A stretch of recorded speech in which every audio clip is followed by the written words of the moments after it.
Good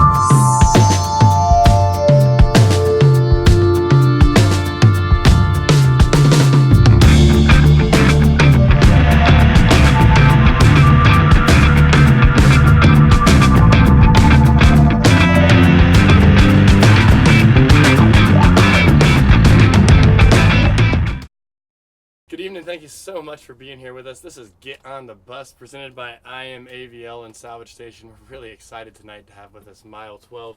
It's really outstanding. Everybody wants to call you progressive bluegrass, but honestly, I hear a whole lot of old time coming through. Either way, we're not going to mince words over titles and genres. We're really excited to have them, though. We have with us here today, we have Miss Bronwyn Keith Hines, and then on the fiddle, Mr. Nate Sabat on the bass, and then Evan Murphy over here on the guitar. We have Catherine Beebe Bowness over here on the banjo, and then on mandolin, Mr. David Benedict, or as I've grown affectionate to calling him D Busy. Busy. Yeah, he seems to like that. So, but thank y'all so much for being here tonight. I'm really grateful to have y'all, and y'all are coming through town. You're headed to Merle Fest next weekend, and or this weekend, and y'all just have so much stuff going on.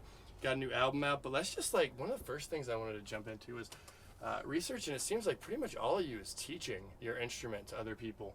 And I wanted to know, is that like an ethical thing for you? Is that like a baseline, like something that matters to your career forever going forward, that you're teaching other people the instrument? I think it'll always be a part of what we do, because, music is just so, you can only do it at night kind of most of the time, right? So, I think it's something that's, your daytimes are going to fill up at some point. Usually you are. You're, busy. You're with the sound check, or maybe you have to drive places to do the gig. But if you're playing, it's a pretty small amount of the day. I think there's also just, so much of bluegrass is built into this community aspect of, everyone that's listening is also playing. Mm-hmm. So you're meeting people that are musicians. You play the mandolin, I hear. And so it's kind of just such a, I don't know, I think it's just a real part of bluegrass that is different from other genres, for sure. A lot of teaching and playing. Yeah, a lot of us started out going to fiddle camps or music workshops around where we grew up, and that was a huge part of my upbringing. I got so much inspiration just from seeing all the professional musicians who would come and teach, and all the other students who are learning, and that's how I met folks like this as well. Yeah. You meet your peers where you start to really get your feet on the ground and want to be more serious about making music. So we're going to do some of that this year as well. We're teaching at this thing called Kaufman Camp, and at a workshop in France and one in Canada. So that's cool. Yeah, it feels really cool to get to be on the giving end this time, and that way too, I think. And that's one of the great things about being a bluegrass picker, right? Evan, you've got this quote that I think is just outstanding. You said that bluegrass is polyamorous. And I love that, because it is true. You guys get to play, and bluegrass, especially if you're sitting around a campfire and Sam Bush walks up, he's going to play with you. It's not. Yeah. So what's it like being a part of that kind of a community? And do you feel a responsibility to continue to push that? Obviously you do. Definitely, yeah. I feel like there's something that's very egalitarian about the music. The fact that someone who's a fan listening to the music can jam with someone like Sam Bush is that's kind of the responsibility as a professional bluegrass musician. There's a responsibility, and everyone wants to play with the fans too. There's just a communal thing with the music that is really different from other genres, and definitely we'll strive to continue to kind of keep that vibe going at the festivals and campgrounds. And y'all have a lot of festivals coming up. So you think, if you're at a festival you're at, there's a good chance they're going to hear some Bronwyn fiddle coming from a campsite just around the corner. Yeah, that's my favorite part. I mean, I love being on stage, but I love picking too. It's always fun when you find those pickers around the campsite too that are freaking phenomenal, right? Yeah. Absolutely. Yeah, you never know. That's where everyone starts too. Yeah. You don't not do that. Yeah, you just don't not do it. You can't go anywhere without not doing it. Yeah, every famous, quote-unquote famous bluegrass musician has been at the campsite jam. Just cool. Well, let's keep moving here a little bit, and let's talk about y'all's songwriting and your album City on the Hill, and also your other albums. All of them share a very similar kind of thing, which is there's there's all these stories that you kind of check into the lives of all these different people, but you never really, it's almost like the Mueller report, like you never give us a conclusion on anything. That's pretty hip, man. You know, and so like, and it makes me think of, you know, the line from the, you know, Terrapin Station, right? Like his job is to shed light and not to master. So how do y'all walk that line of being able to tell these stories and at the same time keep them palatable for a mass audience, you know? Well, I mean, I feel like I personally, I feel like I can write more truthfully sometimes if I'm writing not in my own voice literally, you know, like in the voice of a different character. Like, I don't really write songs, as far as I know, at all that are autobiographical. Like, maybe one or two, but they're pretty much all from, like, someone else's perspective, and it just feels like you can access things more.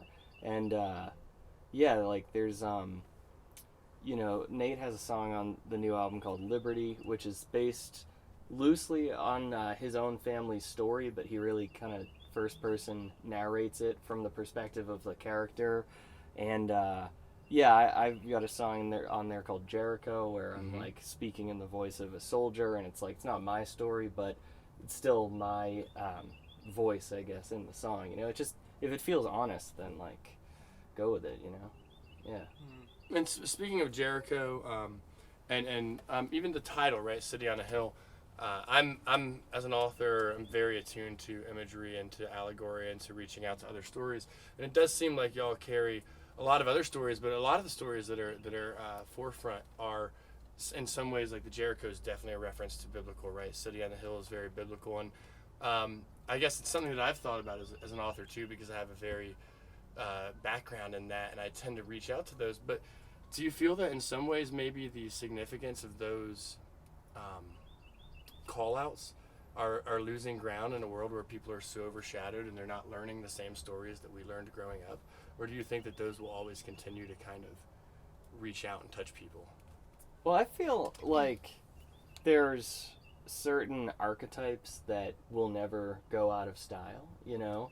Maybe they will, I don't know. But like they keep coming back, and to me, you know, I was raised Catholic, and so like a lot of the biblical imagery is definitely deep in my brain at this point, and the Bible is like one of the biggest, you know, stories we have. I mean, like it's, you know, Yeah. to some people it is the biggest, right? And it's like it has a lot of allegories in it and a lot of archetypes, and so, you know, the refugee, you know, who's fleeing, the soldier who's come back from war, and the city that meets a terrible fate, you know, these are like older than, these are as old as any stories that are out there. So yeah, we're just kind of like grabbing onto them and telling them in our own way.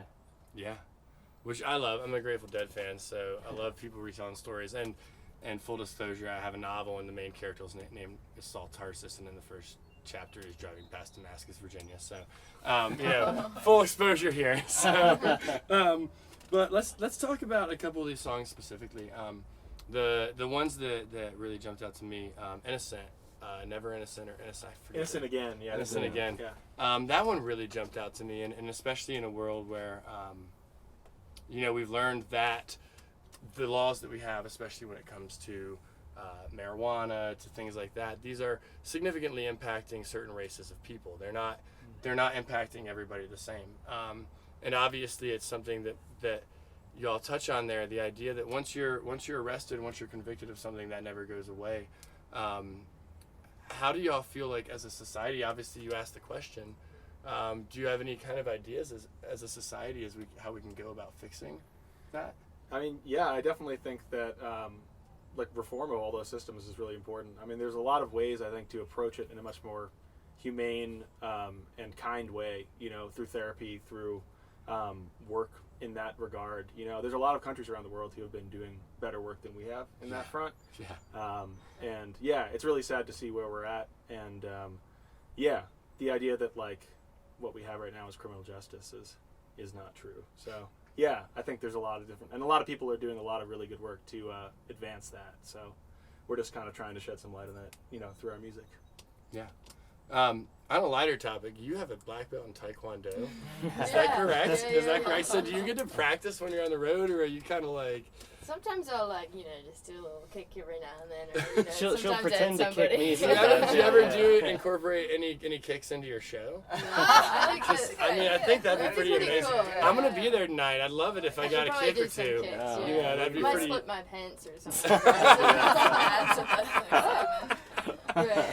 So, y'all have been on a pretty direct upward path since you came together as a band, right? And it's obvious even as you just read through and pieces about y'all in Glide Magazine and No Depression and the Bluegrass situation and Bluegrass Today and everybody really seems really excited about what y'all are doing. Where do y'all see yourselves? Literally, be honest, be arrogant if you need to be. Where do y'all We'd have see no problem with yourselves that. 5 years from right now? Oh, yeah. 5 years from right Great now. question. We tend to talk about this stuff way too much in the band. So Yeah? we probably don't want to hear the. Come the whole on, thing. share, spill the beans. Come on, D Busy. We had In 5 years yeah. from now, I think we're hoping to have 5 hotel rooms every Yeah, night. that's a Yeah. good That's That a would be great the answer to that question. I love it. I love it. That's the That would be the best. dream. That would be the dream. And then we set these silly little goals, like we call them like triple crown of like 3 things, or 3 milestones that we'd really love. And like in the past, they just slowly get like bigger and bigger. And they're usually really like unreasonable too. Yeah. Like we want the Grammy nomination or something. But it's actually been like kind of fun to see like some of them we got. Like one was like nominated for IBMA like awards, which we did get last year. And, Yeah.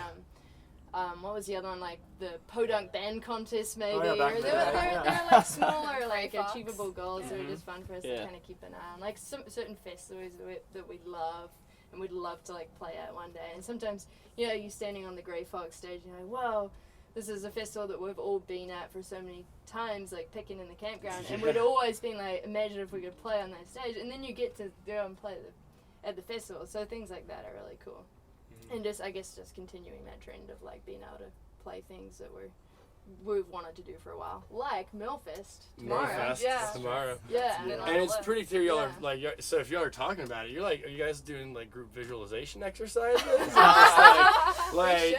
I don't think we're that crunchy, man. Yeah. No, but we do talk about this stuff a lot, and we're excited about what's happening, man. Like, yeah, not everything is gonna come true, right? At the time, we're hoping it will, but like overall, it's like I think we all work really hard, and we love to see like when stuff comes our way that we feel like is deserving. Yeah, Yeah. for sure. Let's talk about it as something that I had a friend of mine tell me this the other day, and I almost slapped him. But maybe y'all are going to be on his side, so I just want to see. He said that Berkeley and Boston is the new Boone. Boone, North Carolina. Yeah, that's Doc Watson family land, right? Interesting. Like, what do you guys have to say about that? I mean, Do you want to go ahead, Ron? We were the 2 Berkeley grads. Yeah, I don't right? know. I mean, the Boston scene has been pretty hopping. hopping, right? Yeah. Yeah. So Berkeley started this American Roots music program about 10 years ago, and that brought like a whole surge of people in. And y'all both graduated from that program, we did, correct? but even before then, like members of like the band Crooked Still were in Boston, and before that, Bela was in Boston, and Peter Rowan came out of there. Did Del- anyone from Delamere go to Berkeley? Yeah, Courtney Hartman. Yeah, Courtney yeah.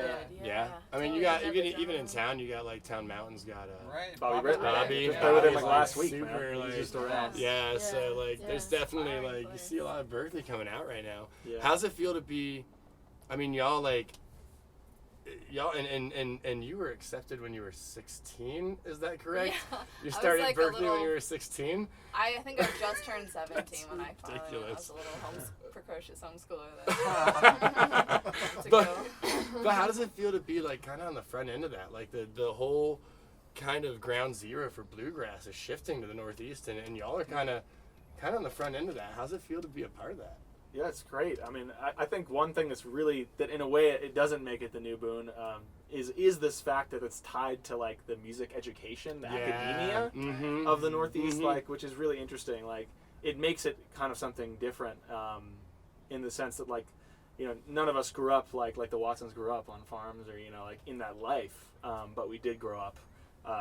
We grew up around fiddle camps, and we grew up around the music, and kind of you could say it's removed from the source, but maybe it's just like a new source too. So I don't know. Like you went to an arts high school. Yeah, I've been Yeah, around to music. LaGuardia, right? Yeah, and like so, there was not a lot of bluegrass and folk music at Arts High School in New York City, but like there was a lot of art, and like that is all it ties in. So Yeah. it's pretty cool.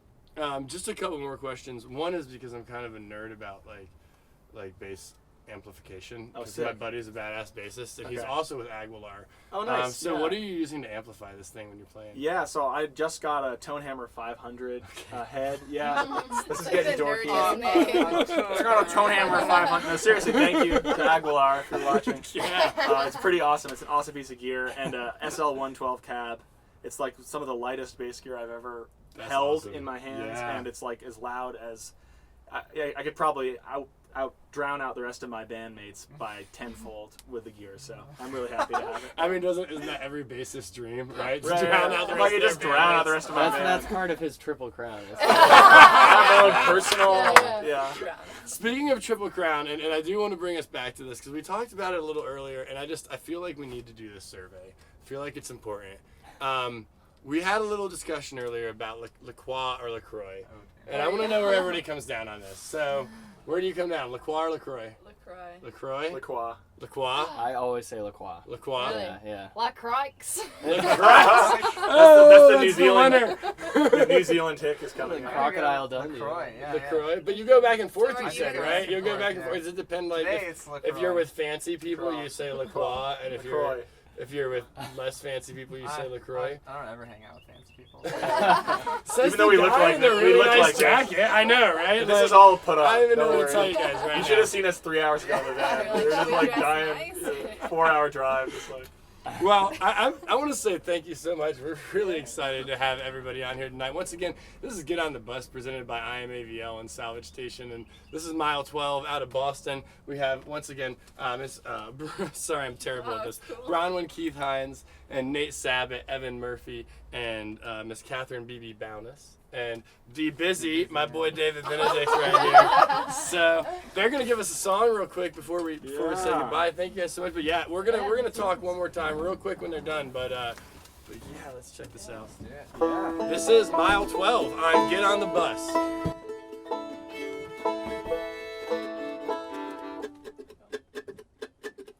1, 2, 3, 4.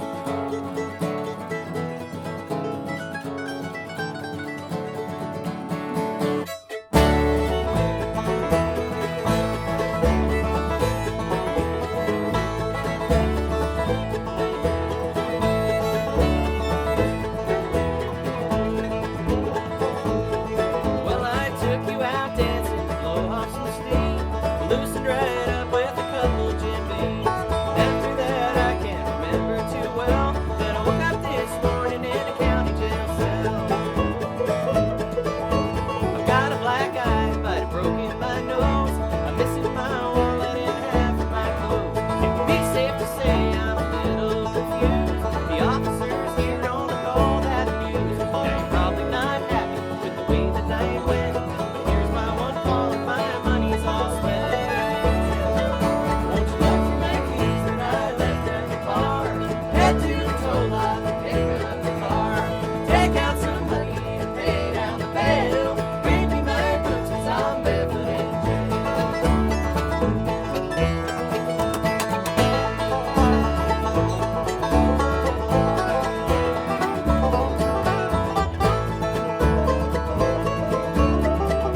Bus, presented by Salvage Station and IamAVL. Once again, we've been here with Mile 12. Really great to have y'all. The IBMA in 2017 Momentum Award Band of the Year, and we're just really excited to see where you guys go from here. So Thanks, man. hopefully, hopefully I'll have an opportunity to hang out with y'all a lot more. Once again, this is Bronwyn Keith Hines, Mr. Nate Sabat, Evan Murphy, Catherine BB Bowness, and Be Busy right here. Thank you so much. This has been Get on the Bus. Y'all have a great evening. Thanks. Thanks, everyone. It is love.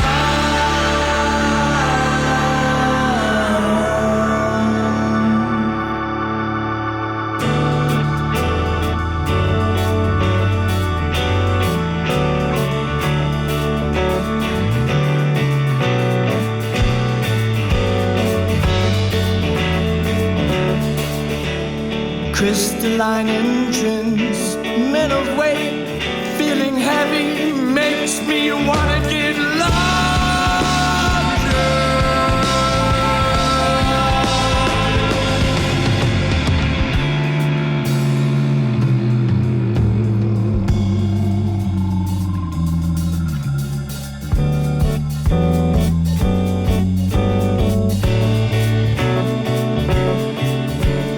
Victim of destiny.